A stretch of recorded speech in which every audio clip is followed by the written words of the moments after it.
men's final. And don't forget our rules here on the AVP Crocs Tour. Best 2 out of 3 games. First game to 21 points. Our third, if needed, to 15.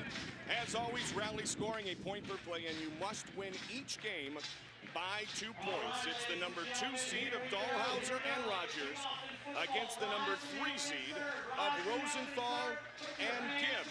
Phil Dalhausser had a career year last season. Todd Rogers, for the first time in his career, was named the MVP of the AVP Tour. And Rogers is set to get us started.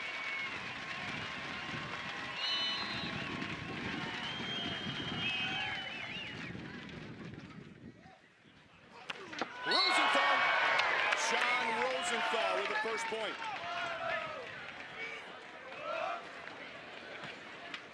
Sean Rosenthal, 26 years old, lives on Manhattan Beach. He is the leader of Rosie's Raiders, and he is one of the finest athletes in the game today. 4 career wins, including Lauderdale last year with Jake Gibb. Dalhausser, that is deep.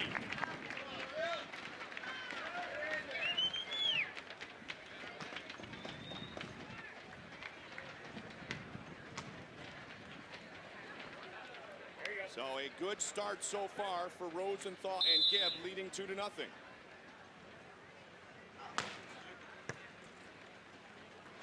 Rogers. And a big block by Jake Gibb.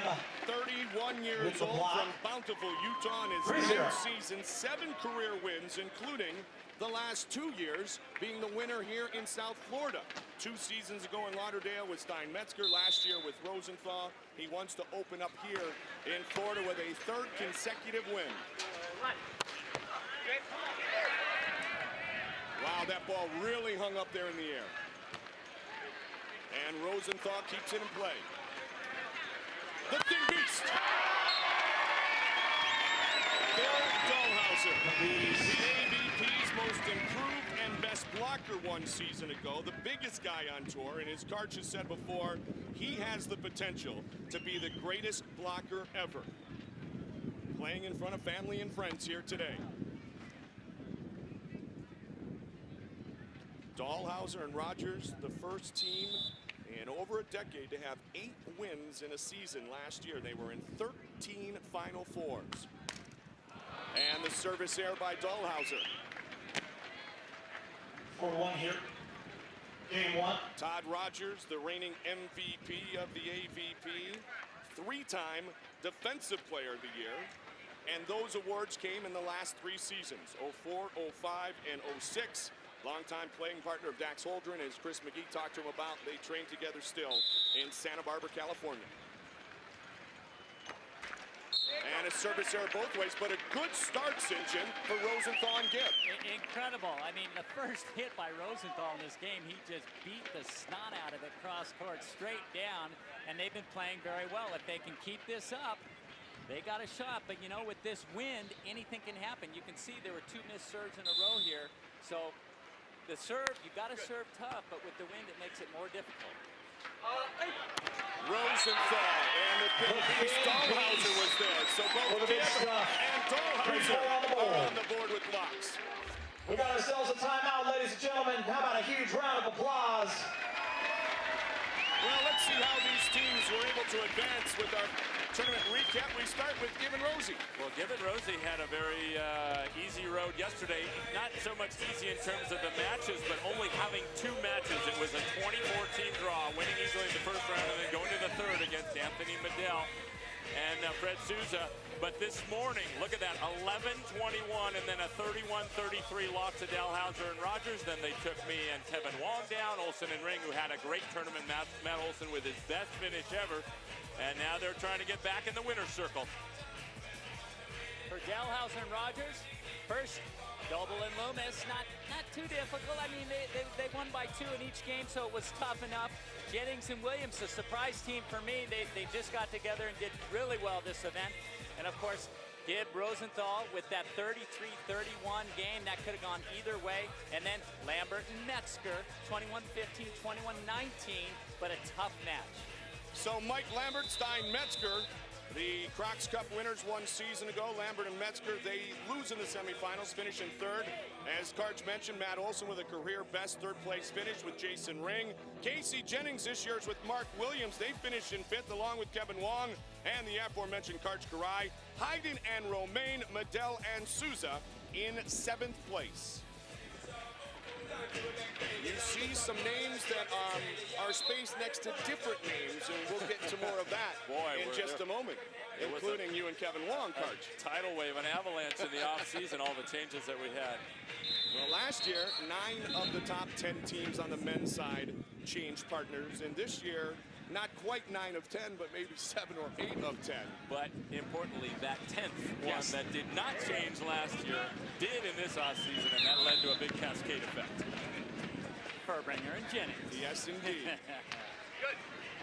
That serve is just out. Now, we mentioned how Matt Furbringer and Casey Jennings no longer together, and once that started, Karch, everything else went into the domino effect. Absolutely. Well, Sean Scott decided to play with Matt Furbringer. That left Dax Holder and free, so he hooked up with Nygaard, and it just went on down from there. Casey Jennings and Mark Williams at the top. They're having a very strong 5th-place finish in their first tournament together this weekend. But you can see all those names, and that has led, the tour is still really deep, but there were a lot of question marks going into this weekend. People were wondering, all right, who's going to play on the right between Furbringer and Sean Scott? And they had a very disappointing 13th place finish here, and they're looking to improve a lot. And Sean Scott playing defense for the first time in a long time with the bigger man, Matt Furbringer, up at the net. So a lot of different stories that we'll delve into, but the key component here is that these are 2 teams who had success last year, and these 2 teams, Dalhausser, Roger, Rosenthal, and Gibb, St. John, are here today in our final. That's right. Consistency, playing together with the same person definitely helps the way you play as far as consistency goes. You don't make it to the final without knowing your partner, knowing what they're doing, and playing consistent ball. Or 6. Here it is, a nice set into the wind.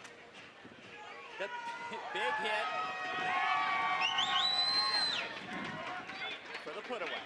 And it is 6-4 Rosenthal Gibb. Good serve. Better dig. And the finish. One thing you'll notice in all of those names, the top 3 teams from last year, of course, did not switch. There's like an upper echelon, and 2 of those 3 we're getting to see here today, along with Metzger and Lambert. Great up there, great hustle by Todd Rogers. But when you have a lot of success, you don't change it. All the other teams switched in an effort to try to break into that top 3 echelon. Metzger and Lambert were in the semifinals as well, the 3rd team that you're alluding to.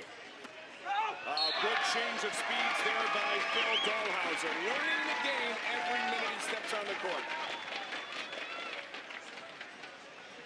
And you'll notice that the team of Rogers and Dalhausser doesn't have a coach, because really the coach is nicknamed the Professor, Todd Rogers, who has done a great job teaching Phil, almost become the teacher himself. They were such a good team last year.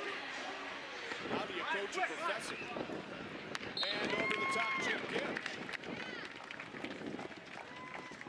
You can hear the wind on our microphones, guys, as well as the microphones around the court. That just kind of gives you a feeling at home how crazy the conditions are out here. But I think we're feeling it a lot more up here, up in the tower, than they are down on the sand, because they're screened off really well on 3 sides by the stand. So it's a little deceptive for us. We feel that it's much more windy, I think, than it is for them. But I'll tell you what is different down on the court. The wind is swirling, so it comes over the top, it comes down, and it swings around. And All right, ladies and gentlemen, 8-6 the wind in our is blowing first different directions. little break we're taking here. AVP.com. Check it out, ladies and gentlemen.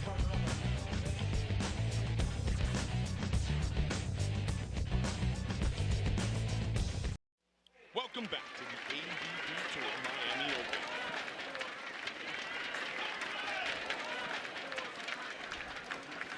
Sixth time Miami has hosted a tournament for each gender. In 1987, Mike Dodd and Karch Karai were winners here. Karch and Ken Steppes won in 94. Rosenthal. And a net violation on Dalhausser.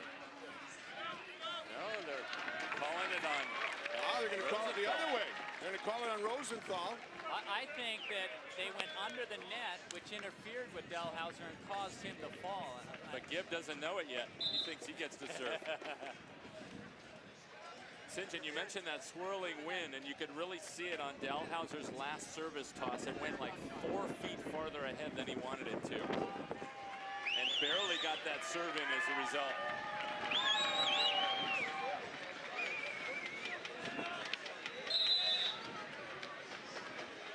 It is Gibb and Rosenthal 8, Dalhausser and Rogers 7.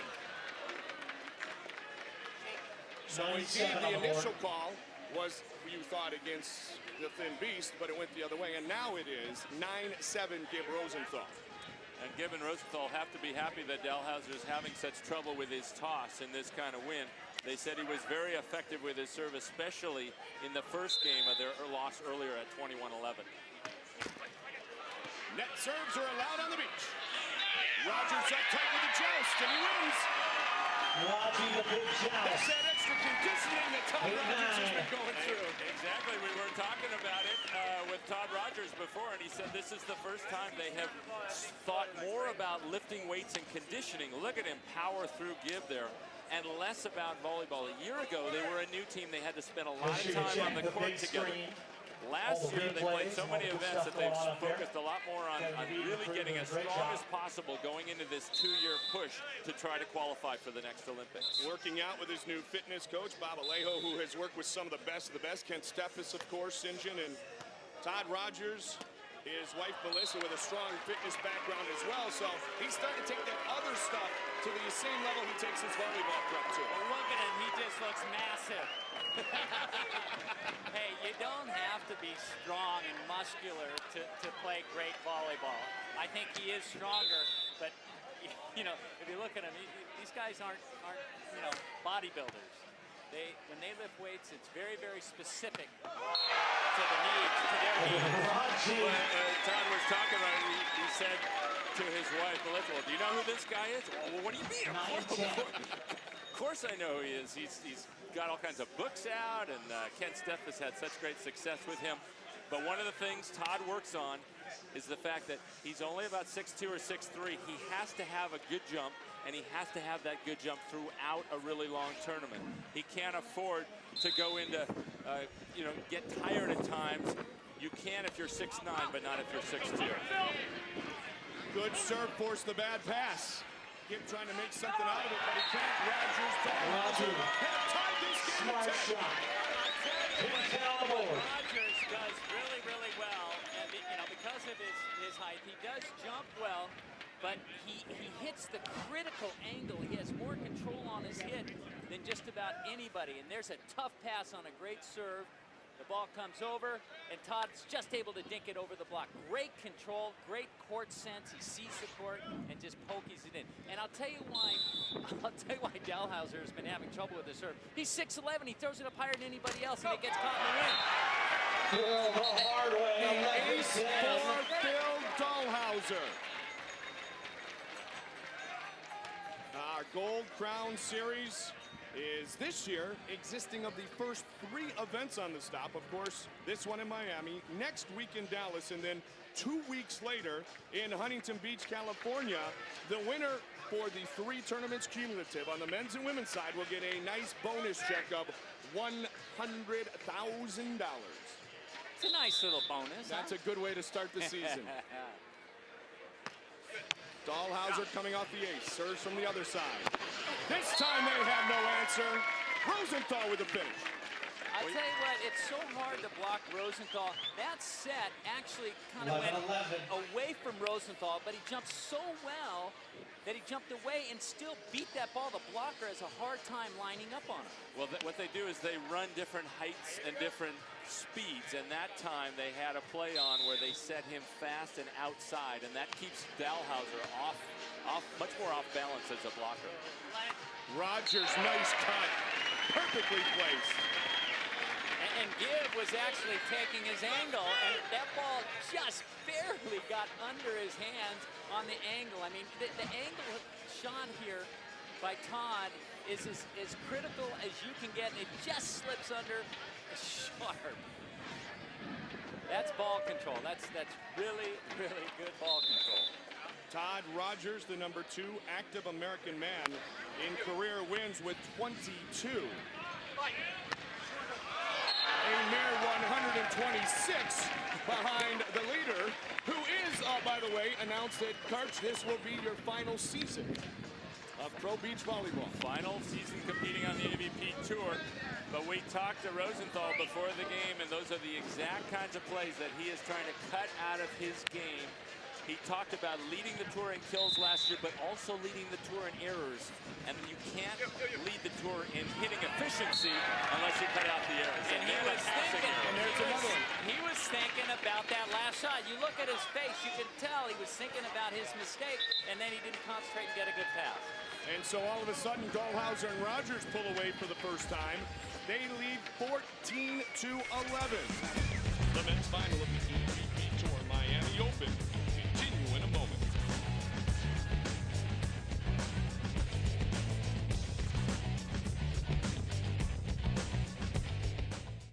Welcome back to Miami, Florida for the 2007 AVP Tour Miami Open. The men's final taking place on center court. They had trailed 10-8, and now it is 14-11 Rogers Dalhausser. You know, everybody wants to serve the big jump serve, but you know, with this wind, a little floaty moves a lot. It can be dangerous, and you know you can get your floaty in the court. You know what would be really nasty in this wind is your floater sky ball if you could get it in. Yeah, Yeesh. I'd have to serve it towards South Beach and then have it come back. Well, they didn't go back over the buildings in Miami, downtown, then come back to the court. Serve it over the house that Shaq built and then get it back. The second house that Shaq built. Dalhausser was there, ball went out of bounds, though it's 14-12.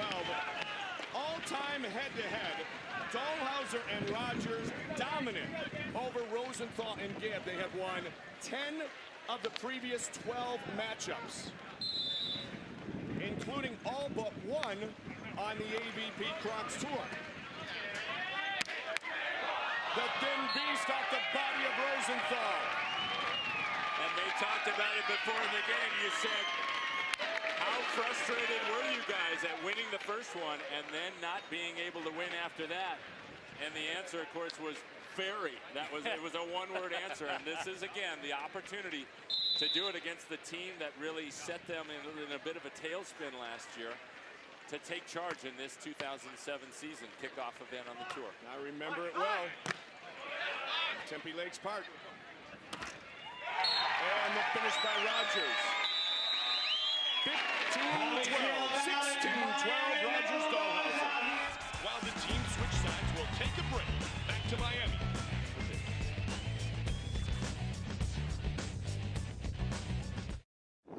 Mike Goldberg, St. John Smith, Karch Karai, Chris McGee, glad to be with you for the first of many stops on the AVP Crocs Tour here in 07. That serve is deep. It's 16-13. God, we can feel the wind change up here. For a minute, it's howling, and then all of a sudden it stops for us. And it looked like Dalhausser tossed that ball up expecting wind, and then there was none. And then the ball just carried right out of bounds. What do you hit? You hit the 7-iron, you hit the 5-iron. You just can't tell right now. That's right. Big serve the other way. Dalhausser had to reach for it. Dalhausser with the hammer. Rosenthal was there, but could not pick the ball. Well, Gibb talked about working on his blocking mechanics to try to keep his body a little off the net, but that time he went right back to the old habit. He was too close to the net, didn't have enough room to jump, and ended up netting on the block as a result.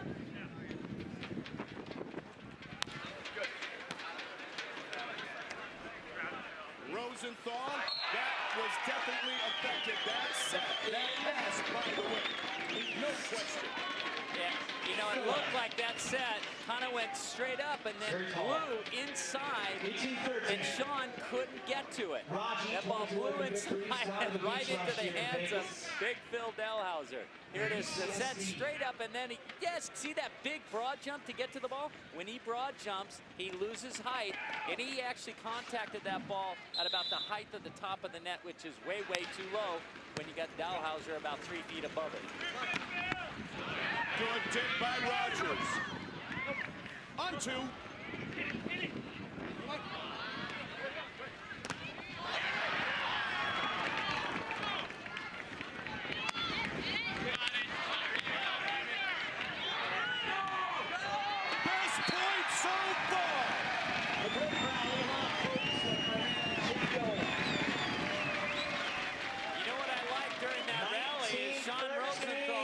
keep the ball in play.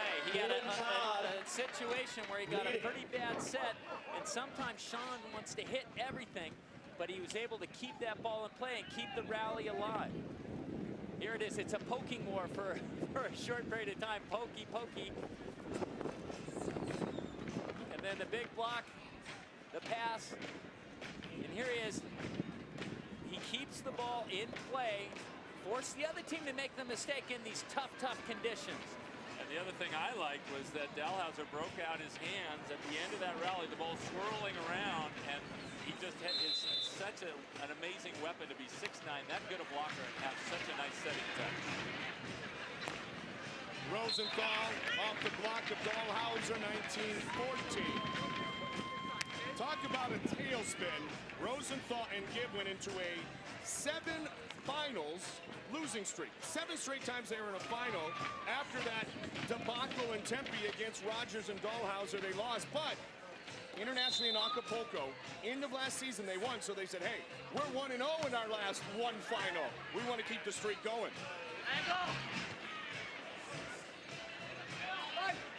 With the left and the block by Dalhausser.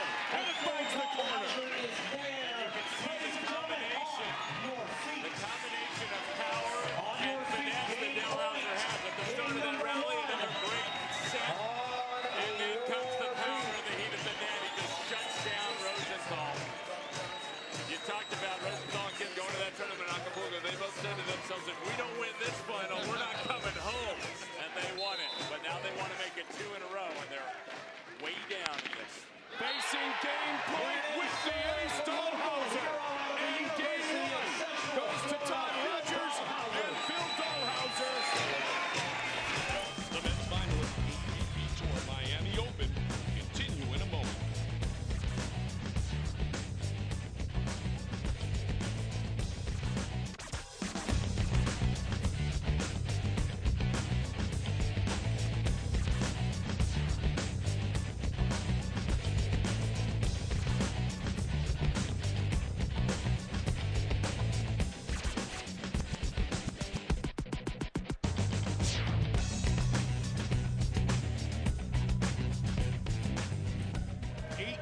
Stops this year on the 2007 circuit. The big one, Manhattan, as always. A visit to San Francisco this year in Louisville, Kentucky.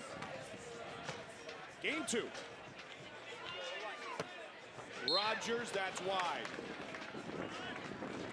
That's an uncharacteristic mistake right there. And I think the ball just blew away from him just a little bit. When that ball blows away from you in front and you hit the underside of the ball, it tends to carry out just like that. Dalhausser and Rogers went on a huge run to finish game 1.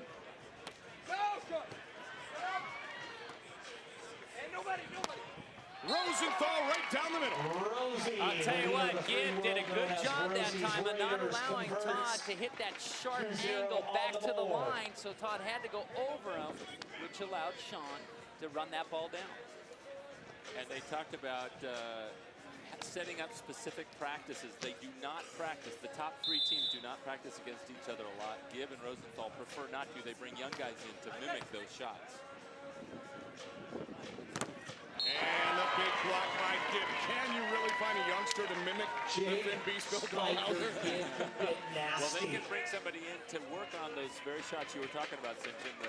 The shot that Rogers likes so much, where he hits it back sharp down to the line, or the sharp angle shot, and they do specific things to try to give more practice on the block to take those away.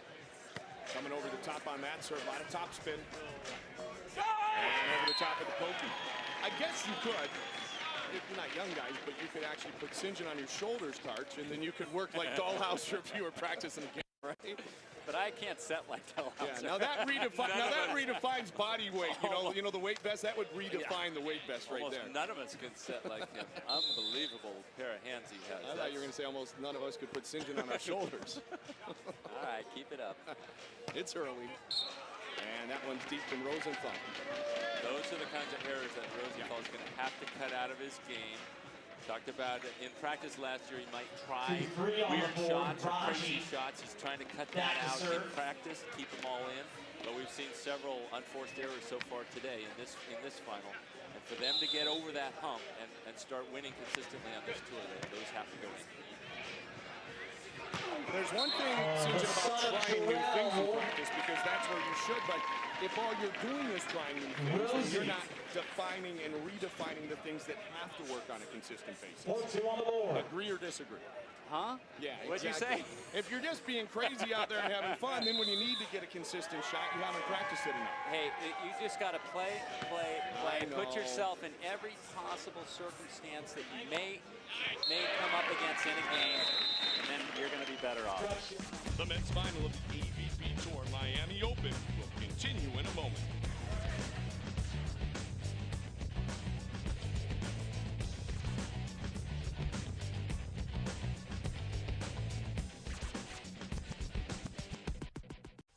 Welcome back to the AVP Tour Miami Open. Game one went to Dalhausser Rogers by a score of 21-14, finishing the game on a 13-4 run. Remember, they have already defeated Rosenthal and Gibb in this tournament.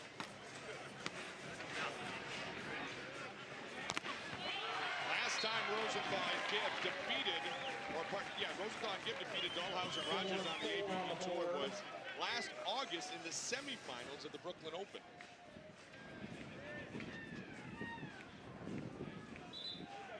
Well, that was Karts. That was that set. That was just a little bit outside, a quicker set, but it didn't fool Dalhausser.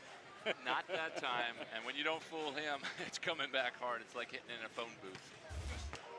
Ooh. Phil Dalhausser trying to work on his service, and you can see it is working here today. Third ace for Phil Dalhausser. All they can do is watch that one. It just caught the outside of the line. And then he goes for the other line. And right down the middle, Jake Gibb. We are tied at 5.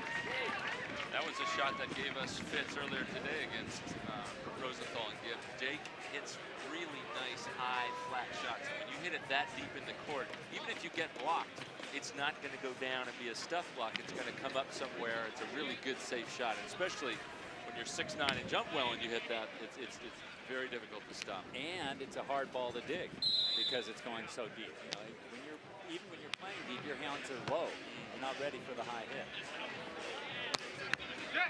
Rogers does a nice job again of avoiding Jake Gibb. Jake did. He shut down the angle on that one. Todd had to hit the line, and Rosie was standing right there, but the one arm couldn't control the dig.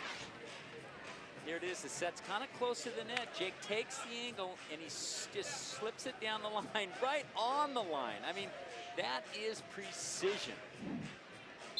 Todd Rogers just celebrated his 10th wedding anniversary. Congratulations to Todd and his wife, Melissa. Here's a play. Always around. Did you see that play? Yes, I did. That was a back set. You're not going to see it that often, but when you're against Dalhausser, you got to try different things. The short outside set didn't work. Now the back set, and it does work. So look for them to do that a little bit more.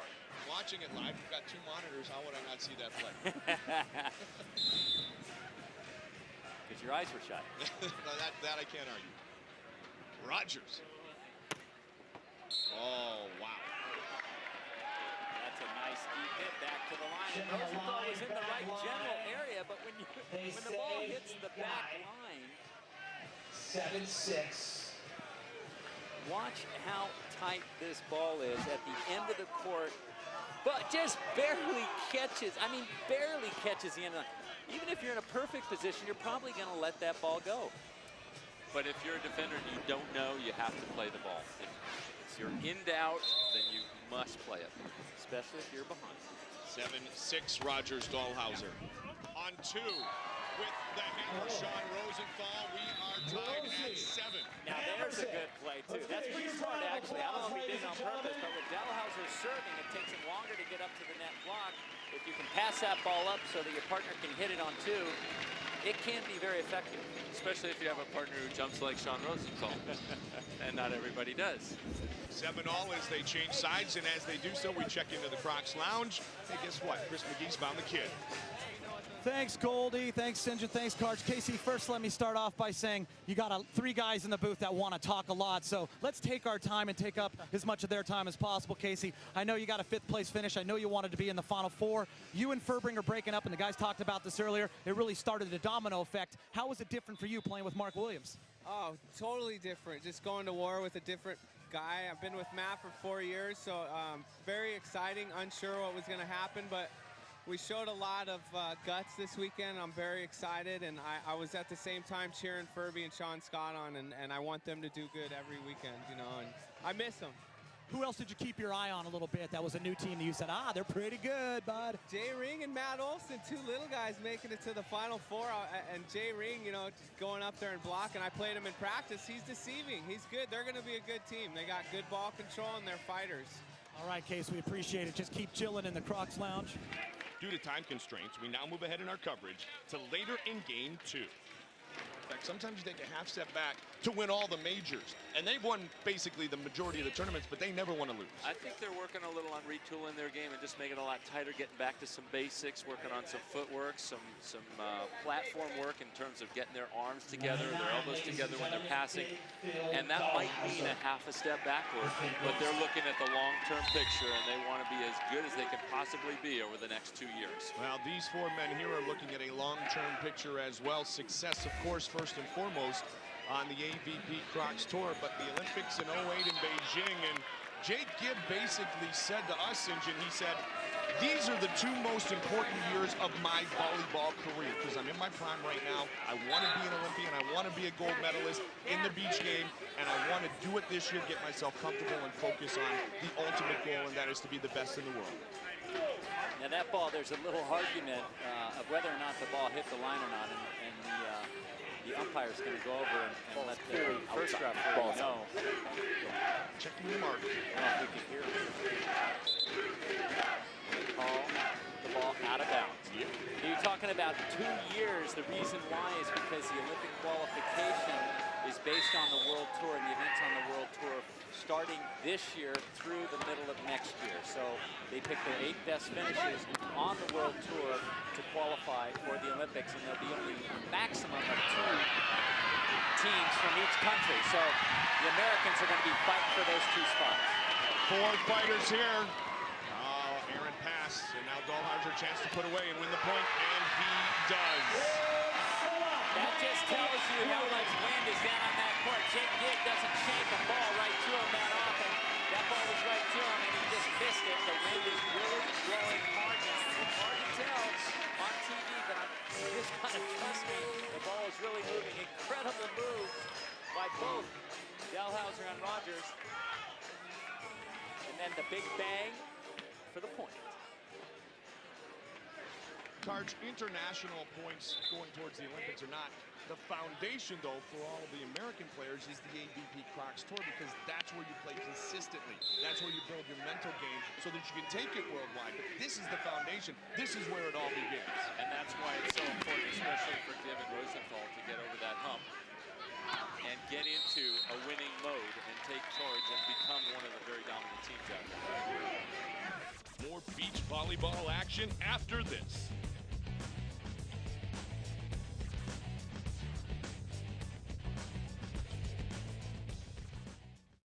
Good game 2. 11-10, Rogers Dalhausser in a must-win situation. This is the 13th meeting of these 2 teams head-to-head, and only one time have they gone to a 3rd game. That was in Birmingham in the finals last year. Services received, not surprising in this game. Just kind of as Casey Jennings talked about, you work Todd Rogers. No bones to Phil Dalhausser yet.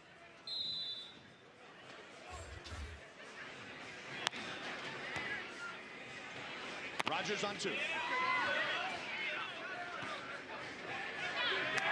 Dalhausser trying to just spin it over the top.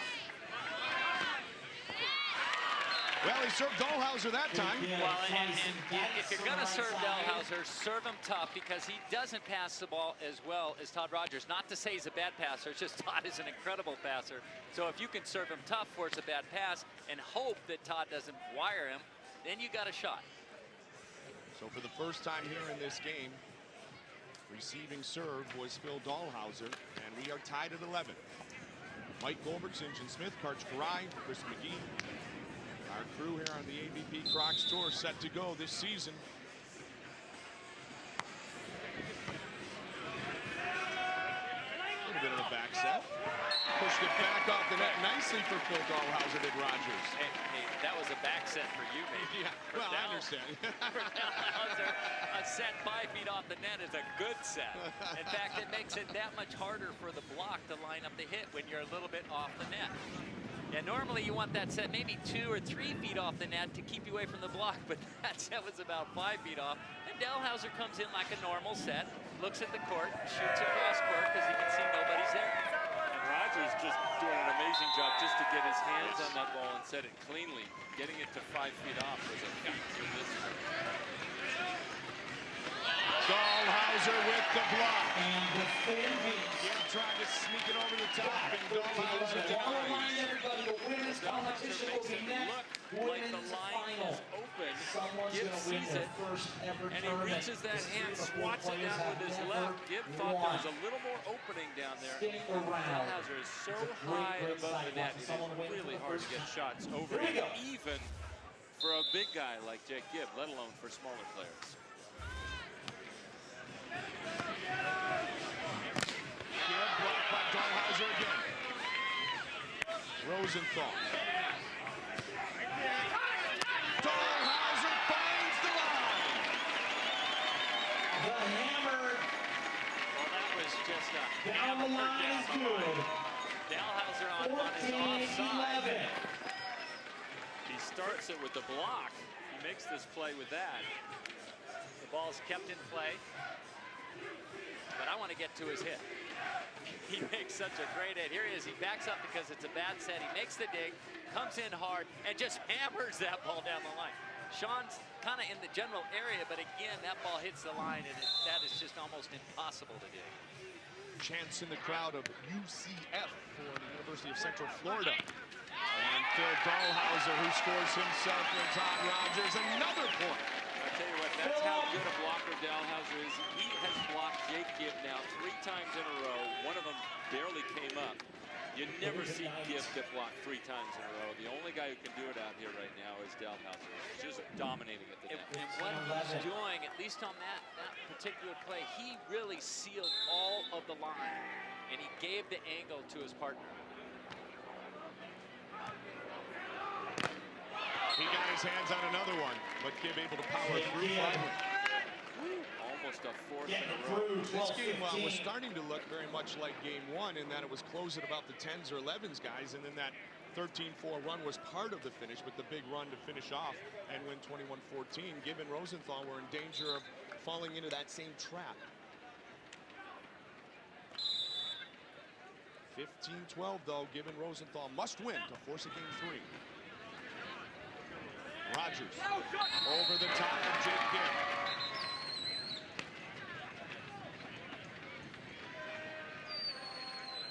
Gibb and Rosenthal, and Jake Gibb said, I've really worked on my serving. They needed to get some aces. They have only gotten 1 as a team. Dalhausser and Rogers with a combined 5. Most of those belong to Phil. Yeah, I said in the beginning, they have to serve rockets. Well, unfortunately, those rockets are errant. Yeah, exactly. They're going in the net or out of bounds. They got to get, they really have to put this team in passing trouble if Gibb and Rosie want a chance. They must serve rockets, but they must have rockets to hit the target. That was a rocket. Jake Gibb. Through the hands and the block of Dalhausser and off the hands of Rogers. We talked right at the top of this match, Karch, about defining moments. And this may be something to set the tone for 07.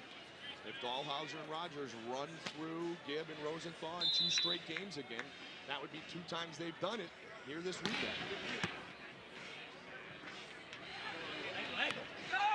It's almost almost the same effect that on the women's side Misty May and Carrie Walsh started to have on teams. You faced them, you thought something would happen good, the minute something went bad, then you thought, you know what, we just can't beat these guys. And it doesn't just go bad for one play, it goes for 4, 5, 6 plays in a row like they did in game 1. This is bad news for the rest of the tour if Dalhausser and Rogers continue like this. They were the winningest team last year. They're already off to a great start in 07. And they pretty much manhandled Stein Metzger and Mike Lambert in the semifinals, 21-15, 21-19. Yeah, I didn't expect that. Stein and Lambert were playing pretty well, and then, you know, they got dismembered. Yes, they did indeed. Dismembering could be continuing here at 17-14.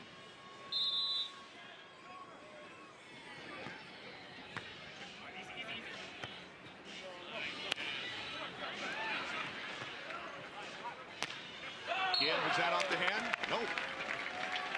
That is deep.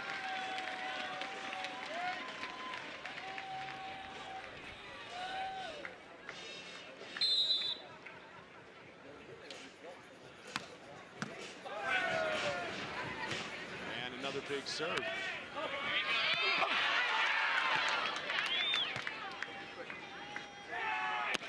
Critical point given Rosenthal. Now that was a quick set. That was like a one indoors. That thing was about 2 feet above the net, and Jake came in and smacked it before it even reached its apex, it seemed like. And you could hear him call it for a quick. The court microphones called for that. The guys will call out different plays. They're trying to mix up their offense to get around. That's what a big block will do, is make you have to do things you don't normally do on offense.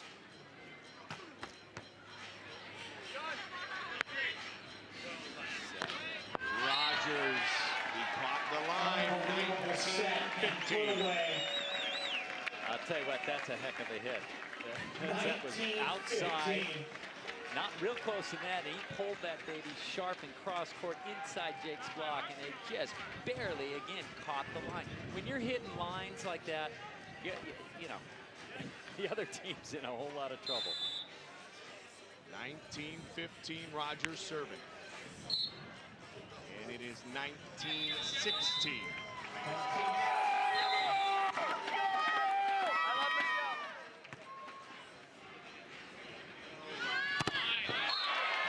Jake Gibb with the block, 19-17.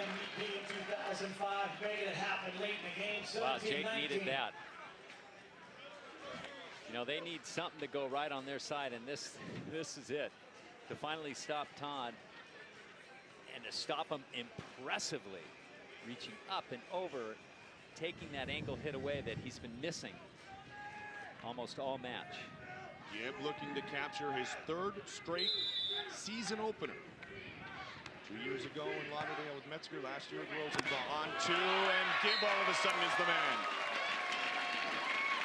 19-18. Well, I got to think that Todd passed that ball up to the net on purpose so that Dalhausser would hit it, but he just got it a little too close, and Jake was standing right there ready for it. Get involved and have a reaction out here.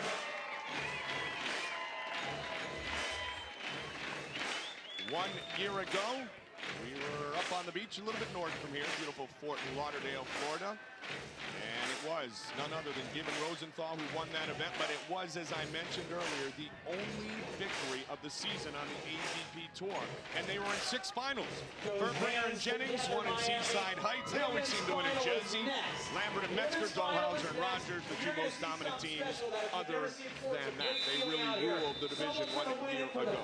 Lambert and Metzger with an amazing streak, making every Final Four but the final one of the season final. And here they are this weekend, right back into the Final Four. Amazing consistency from Mike Lambert and Stein Metzger. And last year, Stein seemed a little bit hurt to me. I think one of his knees was bothering him, but he came out this tournament and he looked really, really strong, stronger than last year. Until he had to hit against Dalhausser. Well, that'll hurt anybody. Doesn't matter how good you feel. That just makes your back hurt. Gibb trying to continue this 4-1 run. Rogers finds the coffin corner. Boy, forget it. That ball, again, so tight, so close to the line. Even if you're playing for it, it's going to be hard to get it. And it looks like Todd Rogers may have got some sand in his eyes on that last play. With this light, this sand is really light and fluffy, very fine, so it kicks up and it blows in the wind, and it can get to your eyes and cause problems. But I think Todd's going to make it. Phil Dalhausser to serve, and it is game, match, championship point. This is it right here. They have a shot to win it on this play alone. Philip, go ahead, sir.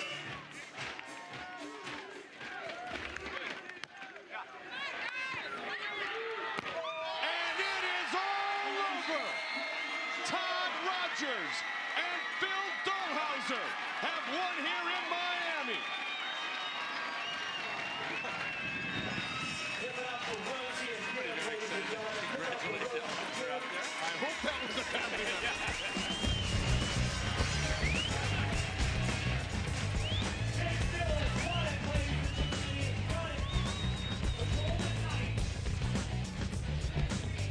Todd Rogers and Phil Dalhausser, the top team with 8 wins 1 season ago, win tournament number 1 here in Miami, defeating Sean Rosenthal and Jake Gibb again.